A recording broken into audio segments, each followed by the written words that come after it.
I don't have anything. Yeah, you think our listeners are just assuming this content writes itself? Welcome to this week's episode of the Cool Dad Shirt Podcast. We'll be talking about the fun of Evel Knievel, sending daughters back to school, how we got our name, and can you believe it, 40-year-old music. So I thought maybe we'd take a second and introduce the Cool Dad name. And Rich, I've heard you put it in much better words than I. So, you originally came up with the working title, Cool Dad Shit, which really kind of encompasses kind of the vibe of what we got going on here, and we liked it. But there was some concern about the profanity and maybe some wider appeal as we get going, and maybe we take that out for now. And so we played around with some different ideas, and we just kind of got stuck. So we decided to insert one letter and just move it slightly and come up with a logo. And, a lot of times shirts are barometers for coolness, and that's sort of where we are. And we're trying to encompass that conversation here. We certainly like to sort of strive for some sort of coolness and maintain youthfulness. And that's exactly right. I wrestle with coolness every day, and fashion too, by the way. It's been a lifelong struggle for me. But it can be fun to be a dad, and it can be cool, and you can play music and do things, and this is a place to talk about that stuff. Absolutely, which almost brings me to the first topic here. Our kids went back to college after a long mid-semester break, and I was thinking about things that I don't miss.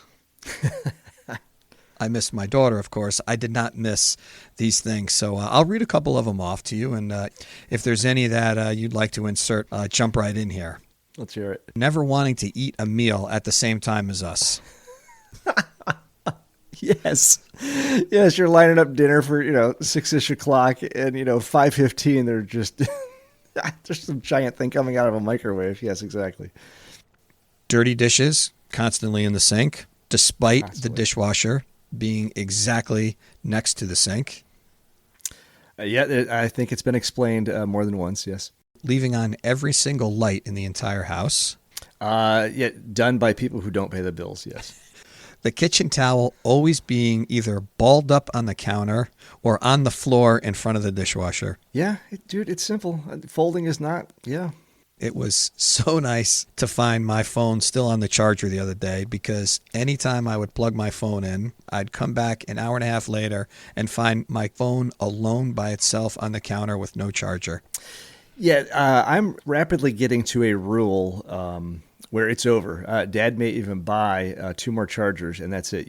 Mine will be hidden forever in a place you will never find it, and you shall never use my charger ever again, yes. The number one thing that I won't miss, although I know the conversation will continue, was every conversation involved a financial transaction. Yes, our daughter is at the age where, well, right, yeah. My youngest just started a new job, and she said, she was telling me about it, and she said, I get paid every 2 weeks, and I started right in the middle of a pay thing, so I don't get paid for 3 weeks, and I have no gas. Yeah, so that story ended with money.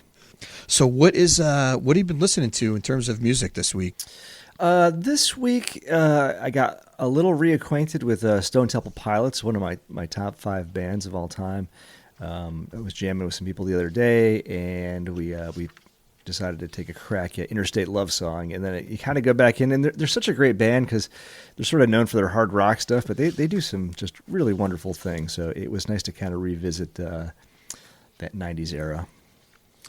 Yeah, I wanted to bring this up on some earlier episodes that we recorded about albums that had turned 40 years old in 2022. When I dial up some of this music, I don't even have the realization that it's 30 or 40 plus years old. Like, I'll give you an example. Toto 4, that was the album with Africa and Rosanna, and I Won't Hold Back on it. That turned 40 years old in 2022. Something you still listen to now, and you still think, it doesn't sound much different than music today, or it doesn't sound much different than it did then. I don't know what the phenomenon is. I saw a meme. This blew my mind. There was a very popular show in the late 80s called The Wonder Years, and it was about life in the 1960s, and it just, Americana, nostalgia, all that kind of stuff. But that show was like I think it was 1988, about a time in America in 1968, which was only 20 years. That's like us being nostalgic about a show in 2002 And that's or exactly, yeah. 2003 at this point. I mean, right to exactly to your point, that seems inconceivable how that has changed. 2000 does not seem as far from 2022 as 1960 felt from 1980. Yeah, exactly. Some other songs and other albums on this list, I'll just read a few. The Clash, Combat Rock. One that you'll love, and I love as well. Rush, the Signals album, Yeah. was 40 years old in 2022. Phil Collins, Hello, I Must Be Going. Some other stuff that I sort of gravitated to at that young age. XTC, English Settlement. The English Beat, Special Beat Service, Save It for Later. Oh yeah, go. No, I just it's kind of blowing my mind, and you know, used to think of like how fresh and new some of these bands like U2 sounded and stuff like that, and you know, that's they've been around for a million years. Also on that list was Van Halen, Diver Down album. Why does Van Halen just seem timeless? Some things sound dated. I can listen to Van Halen anytime, and it does not sound like old music. 1983, I'll bring up a couple from 1983. You know, and there's everything on here from like The Police, Synchronicity, to U2, War. You know, you have Cyndi Lauper, Lionel Richie, the Pointer Sisters, you know, ZZ Top, Iron Maiden, Def Leppard, Culture Club, Huey Lewis. Yeah, it's all over the place. Stevie Nicks, Houdini, Eurythmics. Well, I think part of that, I think, might be the advent of MTV, where it was the one and only thing. Like radio still had some compartmentalization. You could listen to a few different categories, but MTV had such a wide appeal, and it had just been invented that you would watch. You know, you'd see a Van Halen video, and then you'd see a Lionel Richie. I mean, and you were just exposed to all this pop music across the board, and it was just a different time. Yeah. Yeah, I felt back then, despite there being a fair amount of radio stations available, I felt like you still had to work to discover some music on your own. You know, you would really have to comb and dig and discover by going to like a record store or something of that nature, because comparing today, you know, my daughter dials up one song on a paid subscription service or YouTube, and it does the work for you. It starts curating music based on stuff that you've previously liked, which I find amazing, and I certainly appreciate it. But I just compare it to being younger and having to actually work and dig to discover stuff. Yeah, and like most things associated with technology, there's good and bad. Like that hunting for that stuff and seeking it out, it was very exciting because you actually had to go find it. Now it just stumbles across. You know, if you pick a genre, it just stumbles across your streaming service. And there's good and bad in that. I mean, at least I'm getting variety, but it's definitely stuff that I'm likely to like. I remember when cable came out, cable TV. They started offering music channels, and you know, you would just dial up like the 80s or the 90s, and the formatting, the only the only criteria they used were that year. So like you'd get Master of Puppets by Metallica, followed by True Colors by Cyndi Lauper. You know, both great songs, but they don't sound good next to each other. You know, it's just insane. So I think the new services obviously have made that a lot better. Looking at some of these artists, I start thinking about what age and when I was first allowed to go to some concerts. How old were you, and when did you go, and what were the first or some of the first shows that you remember going to see? I was the oldest of four kids, so I didn't have the influence of getting out any earlier. So I think in 1984, I went and saw. This is when I started entering my my metal phase, and a friend of mine, my friend Lance, was really into the Scorpions, and they were coming to the Broome County Veterans Memorial Arena, and we got there, and that was my first concert. A silly little no-name band from New Jersey opened up for them and played a song I think I heard on the radio the day before. It was Bon Jovi and their soon big hit "Runaway," and I believe that was 1984. So that was my first one, followed by. The Kinks were still touring in the mid '80s. I caught them. Just classic stuff. Good one. Yeah, there were some good things there. I tried to catch Rush whenever I could. I have to dig back through some old stuff to remember other ones. How about you? I saw some bands like, Warrant and Wasp and some of these metal bands very, very young. Around 1982 and 83, I started going to some of these bigger shows. And I remember, I don't know if the Rush Signals was my first arena concert or if it was Iron Maiden. And I remember, getting home and getting to bed and getting up the next morning and putting on the tour shirt that you bought. The 3/4 black sleeve. It was the staple tour shirt. It was every main concert event. You would just get two varieties. They were both 3/4 black sleeve. The fronts were a little different, and the backs would list all the shows of that particular tour. And it will always be very memorable to me, and I'm always super grateful to have been able to have that experience. That is great nostalgia. I don't know why I've not thought about the 3/4 sleeve in decades. Yeah, what was up with that? The 3/4 sleeve. It was just the trademark. And I wish, not that I would wear them, and I don't know what kind of condition they'd be in, but, to have one or two of those 3/4 sleeve Rush ones or the Iron Maiden ones. It was affordable too, right? It was $13.50 for the ticket, $15 for the tour shirt. For $40, it was a life experience. Well, yeah, not to rant like an old man here, but I know there's inflation and things cost more money these days. I understand that.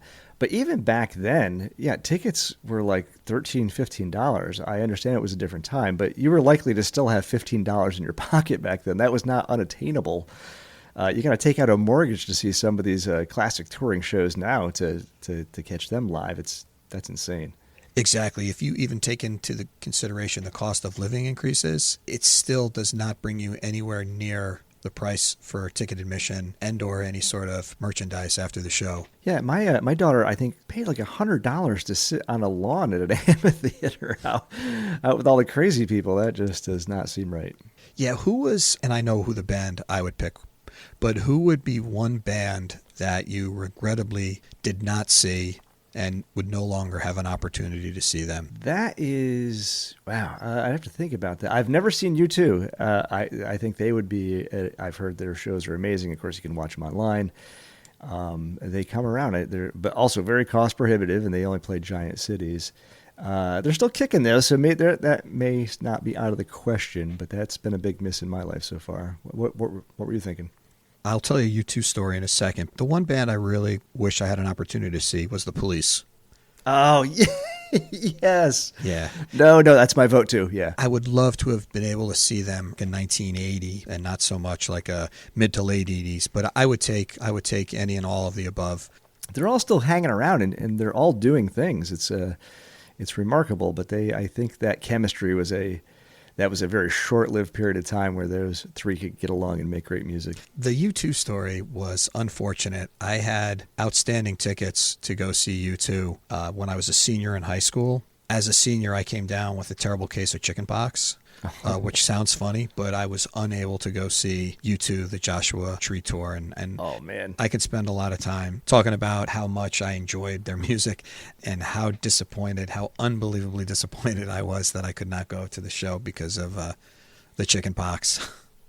Oh, man. And getting that in high school had to be a bummer for just so many reasons. I was not in good shape. Understood. Totally get it. Talking about dads, I stumbled upon another list. Some of them are pretty funny, and I'm guilty of most of these. What about you, Rich? Let's see. Reaching their hands in the back of the car for snacks. I swear, when I'm in the car, my kid's got some snacks. I always slip my hand back between the seat and the console, hoping that they would just share some snacks with me. Yeah, and I'm not even thinking about it until you start hearing bags ruffle and crunching coming from the back. Like, okay, well, now I'm in. Yeah, it's conditioning. You hear the bags and you're like, man, it's snack time. Lay some on me. This one I'm guilty of. Having the best relationship with a family dog, even though you didn't want the dog in the first place. Yeah, I also think that's probably a universal experience. No, I get it. That's why it's called man's best friend. I mean, that's a long-standing cliche. Yeah. This one's funny. Staring at extremely uneventful things like construction. Dude, I get lost in that stuff. My kids have actually made fun of me, like right to my face. With you just stare off into what's Jim doing over there? He's like working on his lawnmower or something. I'm lost in. Yeah. What is it with this next one? Refusing to get rid of the same shirt that you've had for decades. Is it a comfort thing? Is it a style thing? It's probably a combination of all of those things. Exactly. Here's another one I'm guilty of. Knocking on their door, heading into their room, asking them a completely non-urgent question. Yeah, it comes a front of mind, and here we go. Yeah.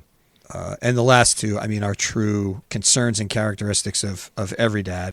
Freaking out over the price of gas and never wanting anyone to touch the thermostat. Those are definitely true. And the gas prices thing is because it's not just my gas tank, it's also daughter's gas tank. So, yeah, that's a multiplier. And, the heat, again, it's very frustrating in January when people are walking around shorts and T-shirt complaining how it's cold in the house. Yes. Last podcast, we were talking about some of the unfortunate passings, and Robbie Knievel came up. And, of course, I was thinking about his dad, Evel Knievel. And, man, as a kid, I loved Evel Knievel. I would probably venture to say that back in the day, they had those Evel Knievel motorcycles. Oh, yeah. You would put them on those little mini ramps, crank the little handle, and it would spin that heavy rubber wheel inside the motorcycle. And as soon as you stopped spinning that wheel, whatever sort of clutch release was built into the mechanism, it would release the motorcycle, and the thing would go, flying at breakneck speeds for, ridiculously long distance, doing wheelies, or you can position Evel standing up on the seat. The different positions, yeah. There was a lot of great toys, but if I had to think about one that really stood out, that really was one that I continue to play with for a really, really long time, it would definitely be that Evel Knievel stunt bike. Well, I love that too. It was so interactive, not only just for the fun, but you could launch it at younger siblings. That was great. The thing was a few pounds. It had like a proper gyroscope on that weighted wheel, like you were saying. That was a ton of fun. The Hot Wheels stuff, I always kind of liked just doing new things with tracks, sort of creating different arrangements. But I think probably one of my longest running favorite toys would have to be Legos. I know that's still a very popular thing now. Of course, back in my day, we didn't have any prepackaged things. You got a box of blocks and just go make something. So there was something very creative and engaging about it back in that day. So loved the Legos. You seem like a guy that had an erector set too. All those building things, yeah. Lincoln Logs? That was Lincoln Logs. I could never get into. You could just make squares. You just stacked a square, and that was a little limiting on the creativity. The erector sets were pretty cool. They were those little metal, not bars, but like sheets, right? It was like stamped metal. Had holes. Channels. They were like channels, and you could fasten them to each other. And you could, change them into different things. Then if you got the deluxe set, I think there's little motors you could put into them, so you could run pulleys and you could lift crap and yep. The Evel Knievel stunt bike was definitely a summer outdoor only toy, though. That wasn't really something you can get away with in the house. We'll see it a long hallway or something. So Evel Knievel in the summer, Legos and erector sets in the winter. Hey, speaking of Evel Knievel, I just, if you're under a certain age and you're listening to us, you have no idea how exciting it was, the buildup when Evel Knievel was about to jump over something. We just didn't have a ton of entertainment options. The internet was decades away. TV was, so on a Sunday afternoon, there was literally nothing to watch on TV. And then there would be the buildup all week, and he's jumping Snake River or the Grand Canyon or something. There was all these, and your friends would run home like, we got to go see this because it was so exciting. It was a big deal. When it was on TV, it would be like 3 hours of build-up with a commercial every 6 minutes. And you would sit there sweating and rocking at the edge of your seat for 2 hours and 58 minutes. And then the last 60 seconds, the event would finally happen. Evel would crash, breaking 8 to 15 bones in his body. They would rush him off in an ambulance to the hospital, and that would be it till his next stunt. And you were shocked and amazed. Every stunt that he would attempt was just more insane and crazier and bigger and better than the last. And it didn't even matter. It didn't even matter, unfortunately, that he crashed. You felt bad that he was so injured, but it just didn't even matter. It was this stunt guy on this motorcycle that weighed hundreds of pounds, was not designed to do what it was doing. And he would launch himself and that poor machine 50, 60 feet into the air and then come crashing down on, some ramp that 3 guys built, on a 3-day weekend. in the middle of nowhere. The first of all, you perfectly encapsulated the event. Like, you explained that perfectly, and I don't know why. For some reason, the fascination with the neighborhood, my buddies, it was the number of bones he broke. And it was like, oh, dude, it was like he broke like 12 bones on that last one. Like last time, it was just 8. I don't know why that was so fascinating that we enumerated the fractures, but yeah. So this brings us to the tip of the week, and I would like to say, keep your gain set at 90. Yes, I dig it, and I shall.